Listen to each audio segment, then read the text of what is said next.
d'écouter les programmes de Studio Kalangu. Il est 17h. Bonsoir à tous et bienvenue dans cette édition d'information. Je suis Nefis Adam Sirfo à la présentation.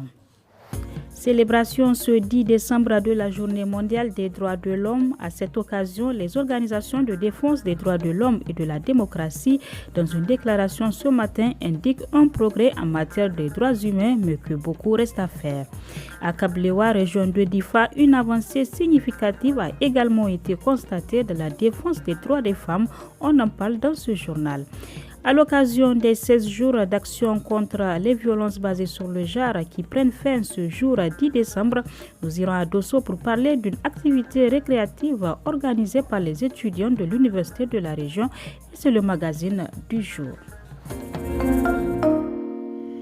Dans le cadre des 16 jours d'activisme sur la lutte contre les violences basées sur le genre qui prend fin ce jour, l'accent a été mis cette année sur les violences en milieu scolaire. Plusieurs activités de sensibilisation ont été menées dans le pays par les ONG et la direction de la promotion de la femme et la protection de l'enfant. Quel bilan peut-on tirer de ces 16 jours d'activité? Réponse avec Mme Harouna Fatoumata, membre de la Congafen, interrogée par Hawa Ousmane. Les gens sont sortis massivement, surtout les scolaires, parce que cette année, on a mis l'accent sur les violences basées sur le genre au niveau scolaire. C'est l'aspect là le plus important où on a privilégié les scolaires. C'est la phase terminale. Aujourd'hui, on va finir avec le CS Gawai, qu'on a touché un grand nombre, 100 élèves par école. À raison de 2 écoles par arrondissement communal, ça fait 200 élèves par arrondissement communal fois 5, ça fait, on a touché 1000 élèves. En termes de bilan, je crois que c'est positif. Et les radios communautaires, les régions sont en train de prendre le relais. Elles aussi, elles sont en train de faire le travail au niveau régional. Ils ont très bien compris le message et c'est un sujet qu'ils maîtrisent maintenant, c'est de réveiller les consciences. Ils connaissent le problème, ils le vivent en entier et vraiment je crois que c'est une question de continuer la sensibilisation pour une grande prise de conscience. Les organisations de défense des droits de l'homme et de la démocratie, dans le cadre de la célébration de la Journée mondiale des droits de l'homme, a rendu publique une déclaration. C'est l'occasion pour elle de faire la situation au niveau national, explique le secrétaire exécutif national du Code, Maître Haman Yasman. Il est au micro de Alamine Ouachar. L'exercice de ce jour, c'est de faire le bilan de la mise en œuvre de la DIDH à l'interne. Depuis le 26 juillet 2023, le CNSP a pris les rênes du pouvoir. À travers l'engagement solennel, l'accès qu'on appelle la proclamation du 28 juillet, le CNSP, notamment son président, le général Tchani, a pris l'engagement que l'État Niger souscrit à tous les engagements antérieurs. Donc, ils n'auront pas les engagements. Ces engagements-là, il dit que l'État va les respecter. Donc, c'est pour cela qu'on a dit, on les a pris au mot pour dire qu'effectivement, on l'a réitéré ça. Certes, on a constaté, notamment dans les droits économiques, sociaux et culturels, la réduction du carburant à la pompe, la réduction des soins de santé, et le même de la tonne de ciment. Et cette catégorie-là est inclue dans la DIDH, dans la Déclaration universelle de l'homme, que nous célébrons aujourd'hui. Donc c'est pour dire qu'il y a des progrès relatifs. Par contre, nous nous sommes dit qu'on doit travailler pour que dans les autres domaines où le problème se pose avec acuité, notamment les droits civils et politiques, c'est-à-dire le fait d'emprisonner certains camarades, la force doit rester à la loi. C'est ça qu'on appelle les droits civils et politiques. Toujours à l'occasion de la Journée internationale des droits de l'homme, le réseau des journalistes pour les droits de l'homme a primé les meilleures œuvres journalistiques sur les droits humains.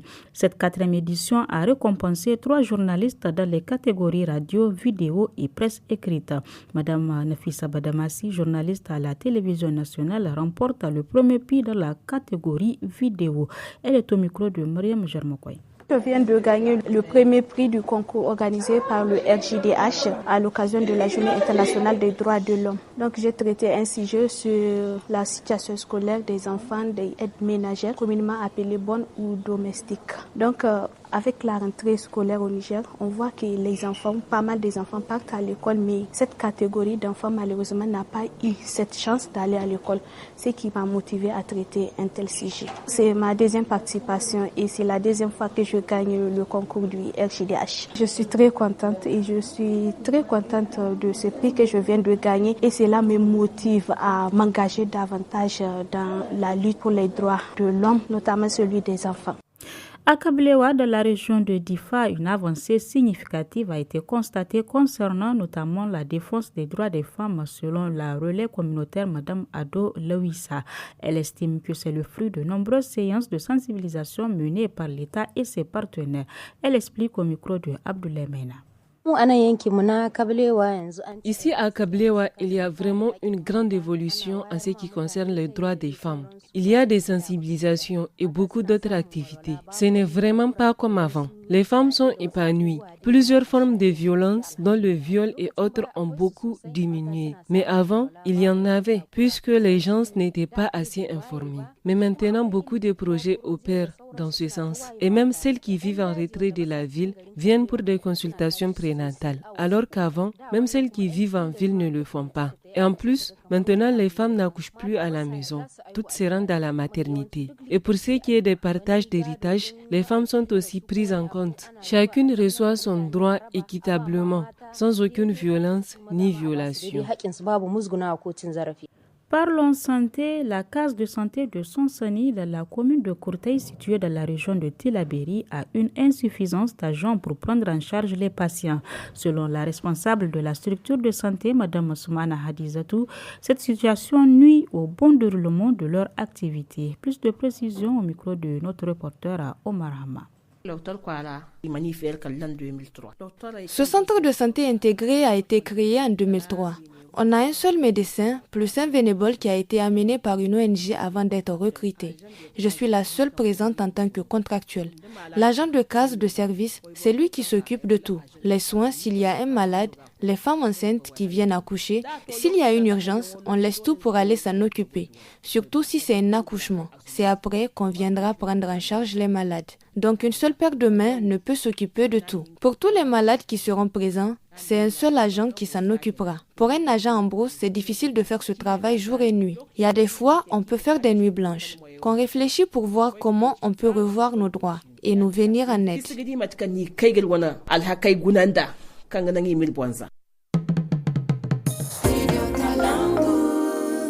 L'allaitement maternel nutritionnellement équilibré est recommandé pour le développement et la santé du nourrisson. Cependant, il arrive que les parents fassent recours au lait de chèvre pour nourrir le bébé pour certaines raisons. Le nutritionniste Abdelrazak Bello explique les vertus nutritives de ces laits au micro de Rafia Abdoulaye. Le lait maternel, c'est vraiment le meilleur lait pour l'enfant parce que en termes de composition, c'est vraiment le lait qui permet de satisfaire de façon optimale aux besoins du nourrisson. Maintenant, il peut y avoir des contre-indications ou des contraintes qui font qu'on est appelé à donner d'autres types de lait. Et parmi les laits qu'on a l'habitude d'utiliser, on a le lait de chèvre. Et quand on regarde la composition du lait de chèvre, le lait de chèvre, à l'instar des autres laits, est un aliment qui est très riche en protéines de qualité. Suffisamment de vitamines, notamment la vitamine A, mais également d'autres éléments minéraux comme le calcium. Et naturellement de l'eau. Vraiment là que je vais lancer, il faut que ce soit vraiment une grande contrainte qui va pousser à l'utilisation du lait de chèvre. Et maintenant, faisons un tour au Salon international de l'artisanat pour la femme qui se tient actuellement au Palais du 29 juillet.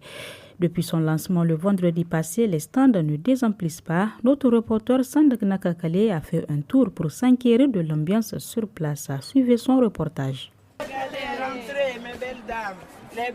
C'est cette ambiance qui vous accueille dès l'entrée de la foire.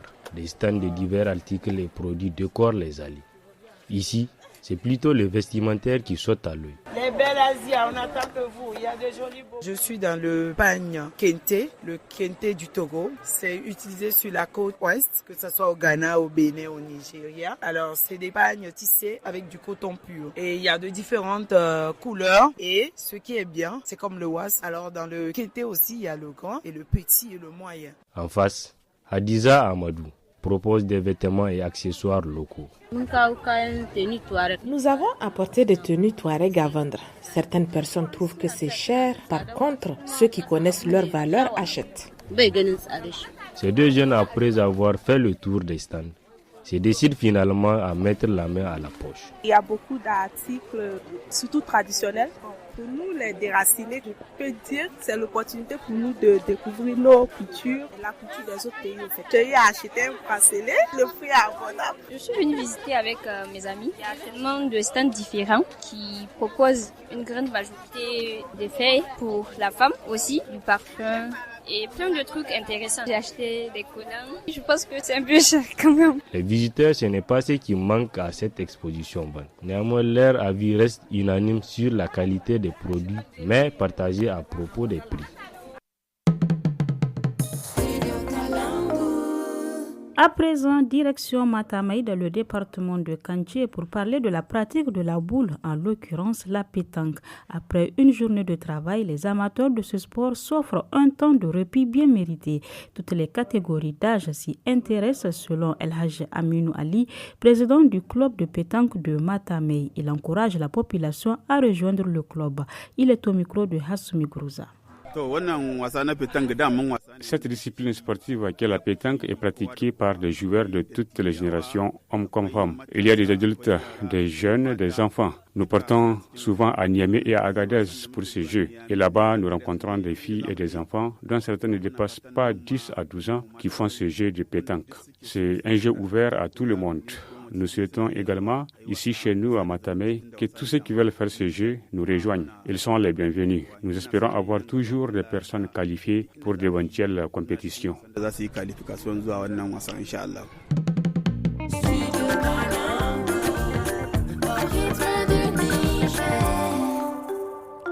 Le magazine de ce journal, les étudiants de l'université de Dosso, soutenus par J. Matassa, un projet axé sur le renforcement et la promotion des organisations de jeunesse, mènent diverses activités contre les violences faites aux filles et aux femmes. Dans le cadre de la célébration des 16 jours d'action contre ces violences du 25 novembre au 10 décembre, ils ont organisé ce week-end une journée récréative et culturelle. Les détails dans ce reportage de Aoussi Abdrahman, rendu au studio par Rafika Taher. La violence basée sur le genre peut avoir des conséquences fatales comme la mortalité maternelle et la mortalité infantile. Au Niger, les autorités sanitaires évoquent des statistiques qui font partie des plus élevées au monde, explique Mohamed Sani Mahaman, directeur régional de la santé publique de Dosso. La dernière enquête de 2015, l'évaluation des EM2 naturellement, parle de 520 décès pour 5000 naissances vivantes. La dernière estimation parle de 441 décès pour 5000 naissances vivantes. L'un dans l'autre, c'est beaucoup. Et je pense que même le fait que les conditions ne sont pas créées pour que la femme puisse conduire une bonne maternité constitue une violence. La sensibilisation des jeunes est nécessaire et doit se faire davantage pour lutter contre les violences sur les femmes et les filles. Ils représentent une frange importante de la population, estime le représentant du conseil régional de Dosso, Aminou Oumarou. Si la femme est victimisée, l'homme n'est pas épargné, la famille n'est pas épargnée. Personne n'a l'esprit tranquille. Aujourd'hui, moi je dis le gouvernement devrait se sacrifier pour pouvoir protéger la femme et la petite fille. C'est pourquoi, en plus des autorités, les étudiants se sont également impliqués dans les actions contre ces violences. Niando Haruna, secrétaire général de l'Union des étudiants nigériens à l'université de Dosso. Parce que nous sommes acteurs aujourd'hui de l'USN, nous devons, vu ce contexte très particulier de notre pays, de responsabiliser nos militantes et militants. Les violences faites aux filles et aux femmes partout dans le monde entier est une question qui devrait tous nous interpeller. En effet, c'est ce qui justifie leur implication dans la lutte, selon Maïmouna Parizo, la spécialiste jeune et genre de l'organisation qui soutient ces jeunes. Pathfinder a toujours été un grand accompagnateur des jeunes et un acteur principal dans la lutte contre les violences faites aux filles et aux femmes. Les étudiants sont une cible jeune. Et donc, nous avions jugé utile de célébrer, de marquer ces 16 jours d'action patriotique contre les violences faites aux filles et aux femmes à travers la célébration de cette journée récréative et culturelle au niveau du gouvernorat de Dosso. Officiellement, la campagne des 16 jours d'activisme contre la violence basée sur le genre prend fin aujourd'hui 10 décembre, jour d'anniversaire de la Déclaration universelle des droits de l'homme. Mais la lutte continue.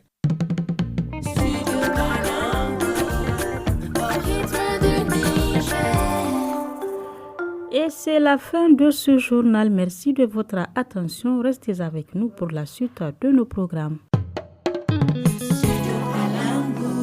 Vous voulez accéder au contenu WhatsApp de Studio Kalangu? Une seule action, envoyez un message au numéro 80 06 88 54.